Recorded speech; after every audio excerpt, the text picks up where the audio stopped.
Good morning, everybody. Rise and shine. Ready or not, let's do this. This is a ridiculously early morning webinar to get your day started off right, whether you're ready for it or not. There's a little bit of mindset, a little bit of business sense, something to get your MLM, network marketing, small business, brick and mortar, online or off, up and running like a well-oiled machine. Whether you're a newbie, a seasoned veteran, or somewhere in between, there's something here for you. Good morning and welcome. My name is Mina. I'm coming to you from New York City out in the borough of Queens. I created this ridiculously early morning webinar to push myself out of my comfort zone and to share with you my experiences as I continue to grow my business online with the hopes of inspiring you to do the same.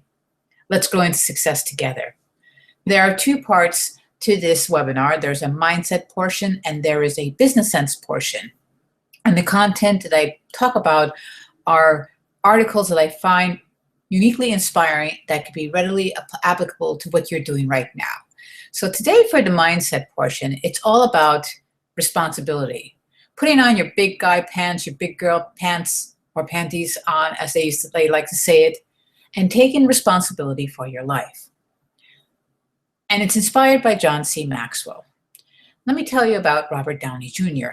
If you know, and you're probably my age, you know about Robert Downey Jr. He had showed a lot of promise early in his age, early during his acting career. He had a huge potential as an actor, and he excelled in his roles. But there was one problem. He was a drug addict, and he was a drug addict since he was 9 years old. And it started to catch up with him. You know, while on screen he was really wonderful and he earned accolades, etc. But off screen, his life was a pure chaos. And it started to catch up with him. He started to get arrested, and he spent multiple times in rehab, and he was in jail he spent time in jail. And it came to a point in his life where he realized he could no longer live like that.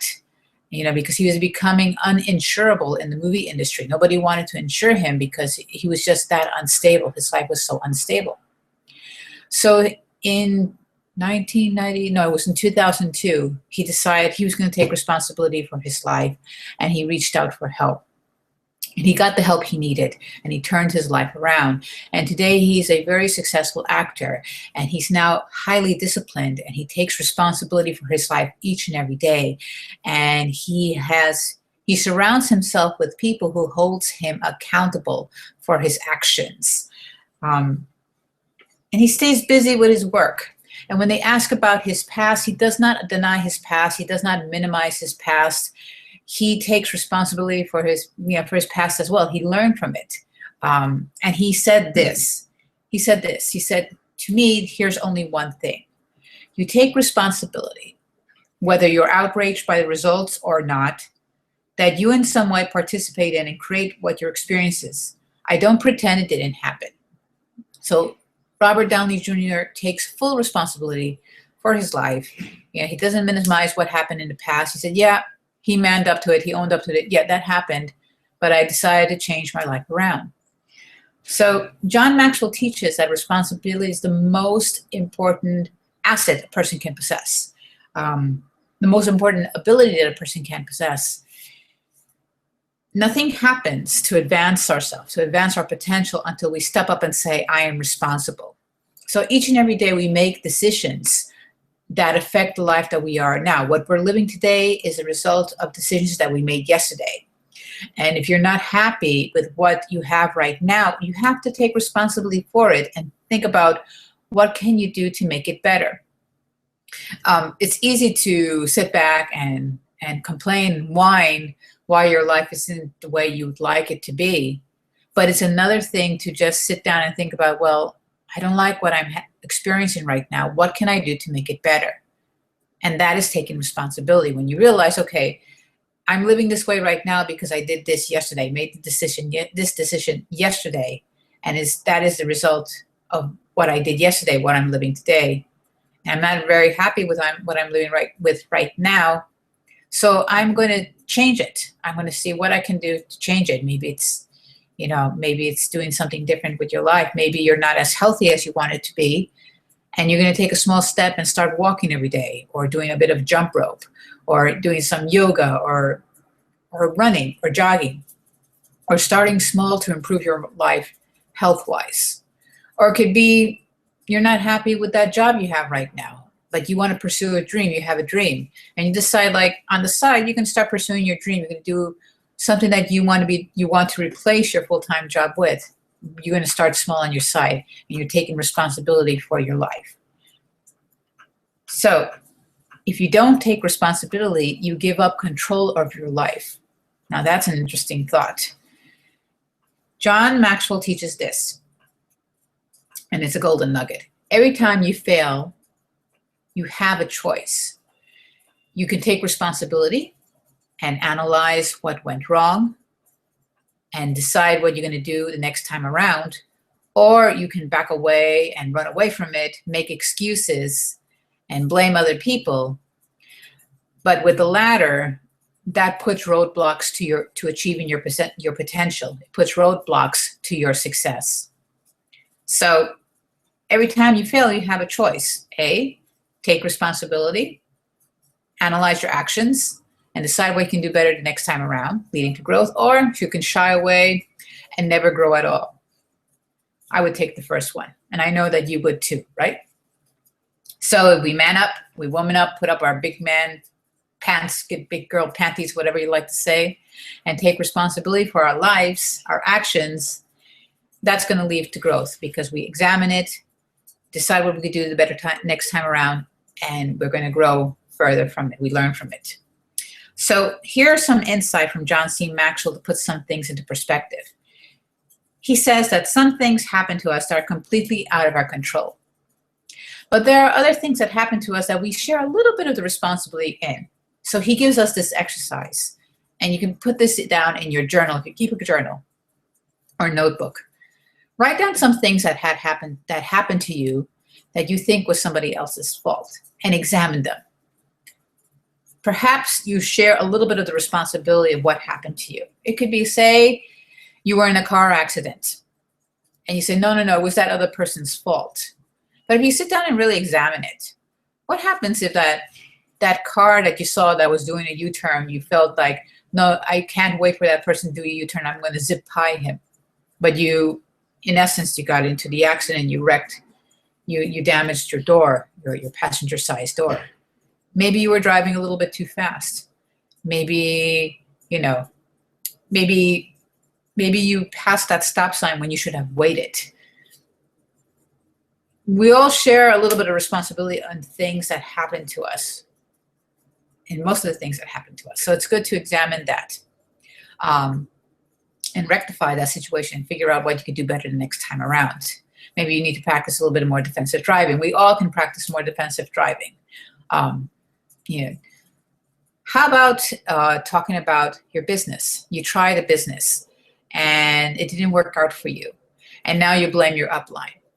Here's a news flash. Your upline is not responsible for building your business for you. You are responsible for building your business for you. Your upline can get you started and tell you what you need to do to grow your business, and your upline can provide you with the training that you need to continue to grow your business. But it's ultimately up to you to take what you learn from your upline and to grow your business. It's ultimately up to you to invest in your personal development. It's up to you to invest in marketing strategies so that you can build your business. It's up to you to realize that this is not an overnight thing. It takes time to build your business online. Another thing to think about. So, are you ready to take responsibility for your life? Are you ready to take responsibility for your actions, for your business? In the long run, it's beneficial for you, for your growth, and into achieving your true potential as a leader. So this is the mindset portion of this webinar. We're now going to move into the business sense portion, and it's based and inspired by an article found on entrepreneur.com, and it's called 8 Slow, Difficult Steps to Becoming a Millionaire. Yes, it's a slow and difficult process. Becoming a millionaire does not happen overnight. It takes time. Or just coming to a point where you are comfortable, where you don't have to worry about money, where all your bills are paid, and you have time to do what you do. You have time to do what you want to do, when you want to do it, you have the resources available to do it. There's a slow process to it. But I guarantee you when you stick to it, you will see results happen. So let me go to my notes. This article is by Dharmesh Shah. He's the co-founder and chief technology officer of HubSpot, okay? And the first step to becoming, the first slow, difficult step to becoming a millionaire is to stop obsessing about money. You see people out there that are desperate to make money, and they do things that are not ideal in order for them to make money. Yeah, they don't build relationships first. They are up there and they are throwing their opportunity at anyone and anything that moves. You have to stop obsessing about money. When you stop obsessing about money, and you start focusing on better things like helping people, then that success is going to come to you. Okay, so that's number one. The first slow and difficult process to becoming a millionaire is to stop obsessing about money. Number two, let's see, I'm looking at my notes here. Start tracking how many people you can help, even in a very small way. So Zig Ziglar says the more you help people get what they want, you will get what you want. The same principle happens here. See how you can help people. Wildly successful people are incredibly helpful. They try to find small ways that they can help people. It could be holding the door for an elderly person. It could be buying a cup of coffee for somebody behind you in the Starbucks line, or if you see somebody in need on the street, a homeless person, buying that person their breakfast or lunch and giving it to them. See how many people you can help, even in small little ways. It could be going to your neighbor who is elderly on your way to the store and asking if they need anything, if you could pick up anything for them. It could be taking your friend to the doctor when your friend doesn't have a car. Small little things you could do to help people in numerous ways. It could be something as random as, say you're walking your dog and it's near your street because it's all snow and ice, and you see somebody walking your way, and you know that your dog takes too much time to sniff around. You can move to the side with your dog and wait for the people to pass because they have places to go, while your dog doesn't. Your dog wants to sniff around. Wait for the people to pass, and then you can continue walking down the street with your dog. See how you can help people in little ways, okay? Number three, stop thinking about making $1 million and start thinking about serving 1 million people. It's the same quote from Zig Ziglar. The more people that you help get what they want, you will get what you want. Enough said. Number four, see making money as a way to make more things. And there is a successful entrepreneur. His name is Javier Quiroz. When he started out in network marketing, he was an actor. And I think he's a musician. Is he an actor or a musician? I don't remember. But anyway, he saw making money as a way to forward his career as an actor. Because as an actor, you need money, I'm sure, to create headshots and to prepare for roles, etc. So see money as a way of getting more things or making more things happen. Perhaps you want to write a book, or perhaps you want to create a new product. And the only way to do that is you need money. Or you want to help more people. You want to establish a foundation and you need money to do that. So see money as a way of making things happen, of helping more people. And that is the fourth step, the slow, difficult step to becoming a millionaire. All right. Number five, do one thing better. Pick one thing you're already better than at most people, and then become focused on doing that one thing. What is one thing? What is the one talent that you can do? Let's see, let me look at my notes.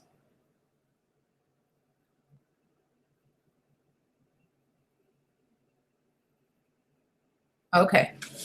Pretty much one thing that you are great at, a talent that you can earn money for and become really good at that thing. It could be that you are a great artist and you create caricatures that people like to put on as a header for their blog. You're a great cartoonist. Become really good at that, and then you can make money from that. Or you are great at cooking vegetarian food and you make really delicious vegetarian food, and you can become a caterer in a sense, and you become really good at that Or you could become like a personal chef and go and cook in people's homes who want to eat healthier. Become really good at that, and you can make a living from that. Okay. Make a list of the world's 10 best people at that one thing. All right. Let's see. And see how they measure their success, and use that criteria to track your own progress towards becoming the best. So find 10 people who are good at what they're doing, observe what they do and how they became good at what they're doing, and use that criteria applied to yourself in becoming really good at what you do. Okay. It says here, don't just admire successful people. Take a close look at what makes them successful, and use those criteria to help create your own measures of success, and then consistently track your progress. That's the 7th slow and difficult process of becoming a millionaire. You got to track and see how you're doing each and every day. It's good to have think about how your day went at the end of the day and what you could have done better. So you're consistently tracking your progress at least once a week. He suggests once a week. You have time every day, but once a week is good as well. He says maybe you'll measure how many people you've helped, or see how many customers you served, or evaluate the key steps on your journey to becoming the world's best at one thing. So it's good to evaluate your progress and how you can continue to improve. And number 8, the 8th slow and difficult step to becoming a millionaire is to build routines that ensure progress. Routines, things, the mundane, are critical to your success. What you do every single day to discipline yourself to do is important to your success. So creating routines. He gives an example here. If you want to write a book, a 200-page book, you make a routine of writing maybe an hour every single day. That's what Dan Kennedy does. He's an excellent copywriter. He's a successful copywriter. He says every morning he gets up and he writes. And that is a routine that he has. Even on the day of his mother's funeral, he was up early in the morning and he was writing. And he says, well, it's not that he does not love his mother, but it's a routine that he's established in his career, and he keeps on doing it, and that is the essence to his success. He says, here's another example. Say you want to get 100 new customers through inbound marketing. And that is your goal, and your routine is to create new content, new videos, new podcasts, new white papers, etc., on whatever schedule you set, and stick to that routine and meet your deadlines, and that will ensure your success. So he says this: wishing and hoping won't get you there. Sticking faithfully to your routine will. So those are the 8 slow, difficult steps to becoming a millionaire. I'm going to leave the links to this article below so that you can continue to explore further and learn more and see how you can apply this to your own business and your own life. So that is the end to today's Rise and Shine, Ready or Not, Let's Do This. Thank you for stopping by and watching this replay, or if you're watching right now, thank you for stopping by. Let me go back to my name is Mina. I'm coming to you from New York City, out in the borough of Queens. If you enjoyed the content of this webinar, this hangout, please give it a like and subscribe to my channel so that you are updated when I upload new hangouts. You can also find me on my blog, minagpolikibai.com. We'll find that information below. Happy Friday, folks. Have an enjoyable day and have an excellent and safe weekend. I'll see you next Monday, coming on this same bat time, same bat channel. Have an enjoyable day. Thanks again for stopping by. Cheers.